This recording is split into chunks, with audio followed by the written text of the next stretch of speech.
वैदिक विजडम परिवार में आपका स्वागत है। अगर आप नए हैं तो चैनल को लाइक और सब्सक्राइब करें। आज हम गुप्त नवरात्रि 10 महाविद्या की कथा और मां बगलामुखी के महत्व के बारे में बात करेंगे। आषाढ़ माह की गुप्त नवरात्रि शुरू हो गई है। इस बार की आषाढ़ गुप्त नवरात्रि पूरे 9 दिनों की है, क्योंकि प्रतिपदा से नवमी तक किसी भी तिथि का क्षय नहीं होगा। 4 जुलाई को भरली नवमी पर देवी सती की 10 महाविद्याओं की साधना का ये उत्सव खत्म हो जाएगा। देवी सती की 10 महाविद्याओं की साधना का उत्सव है गुप्त नवरात्रि। गुप्त नवरात्रि में देवी सती की 10 महाविद्याओं की साधना गुप्त रूप से की जाती है। इन महाविद्याओं में मां काली, तारा देवी, षोडशी, भुवनेश्वरी, भैरवी, छिन्नमस्ता, धूमावती, बगलामुखी, मातंगी और कमला देवी शामिल हैं। 10 महाविद्याओं की उत्पत्ति से जुड़ी एक कथा बहुत प्रचलित है। कथा: देवी सती के पिता प्रजापति दक्ष शिव जी को पसंद नहीं करते थे।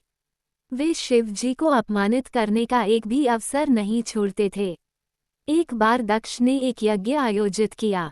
इस यज्ञ में उन्होंने ब्रह्मा, विष्णु सहित समस्त प्रमुख देवी देवताओं, ऋषियों, तपस्वियों, मुनियों और कई राजाओं को आमंत्रित किया, लेकिन जानबूझकर उन्होंने भगवान शिव और अपनी पुत्री सती को उस यज्ञ में नहीं बुलाया। जब देवी सती को ये मालूम हुआ कि उनके पिता यज्ञ कर रहे हैं और आमंत्रित नहीं किया है तो देवी को दुख तो हुआ, लेकिन पुत्री धर्म और भावनाओं से विवश होकर देवी ने यज्ञ में जाने का मन बना लिया।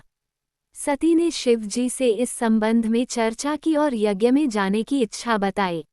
शिव जी ने उन्हें बार बार विनम्रता से समझाने का प्रयास किया, लेकिन देवी सती का मन विचलित हो चुका था।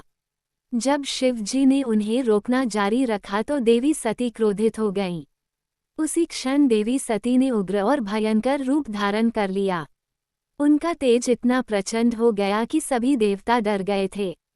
शिव जी जब सती के इस भयंकर रूप को देखकर पीछे हटने लगे तो 10 दिशाओं से देवी सती के 10 विभिन्न रूप प्रकट हो गए। ये 10 रूप ही 10 महाविद्याओं के नाम से प्रसिद्ध हुए हैं। ये महाशक्तियाँ थीं: काली, जो काल का नाश करने वाली हैं; तारा, जो ज्ञान और तारक मंत्र की अधिष्ठात्री हैं; त्रिपुरा सुंदरी, षोडशी, जो सौंदर्य और ब्रह्म ज्ञान की देवी हैं; भुवनेश्वरी, समस्त जगत की अधिपति शक्ति; छिन्नमस्ता, जो आत्मबलिदान और चेतना की प्रतीक हैं; त्रिपुरा भैरवी, जो तंत्र मार्ग की रक्षक हैं; धूमावती, जो त्याग और वैराग्य की मूर्ति हैं; बगलामुखी, जो शत्रुओं को वशीभूत करने वाली हैं; मातंगी, जो वाणी, संगीत और विद्या की देवी हैं; कमला, जो समृद्धि और लक्ष्मी रूप में पूजनीय हैं। इन दिव्य रूपों के प्रकट होने के बाद देवी सती का क्रोध शांत हुआ। इस प्रकार देवी सती के क्रोध से प्रकट हुई 10 महाविद्याएं तांत्रिक साधना, शक्ति उपासना और अध्यात्म के मार्ग में महत्वपूर्ण स्थान रखती हैं। गुप्त नवरात्रि के 8वें दिन मां बगलामुखी की पूजा करने का नियम है। मां बगलामुखी को पीताम्बरा और ब्रह्मास्त्र भी कहा जाता है।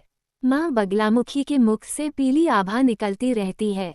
इनकी पूजा में पीले रंग का विशेष महत्व है। मां बगलामुखी को स्तंभन शक्ति की देवी माना जाता है।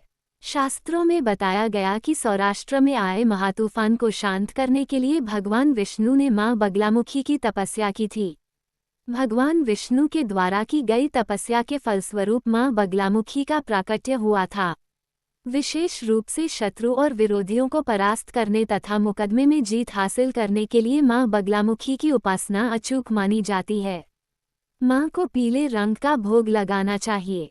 वीडियो पसंद आए तो चैनल को लाइक करें, सब्सक्राइब करें और कमेंट में लिखें जय माता जी।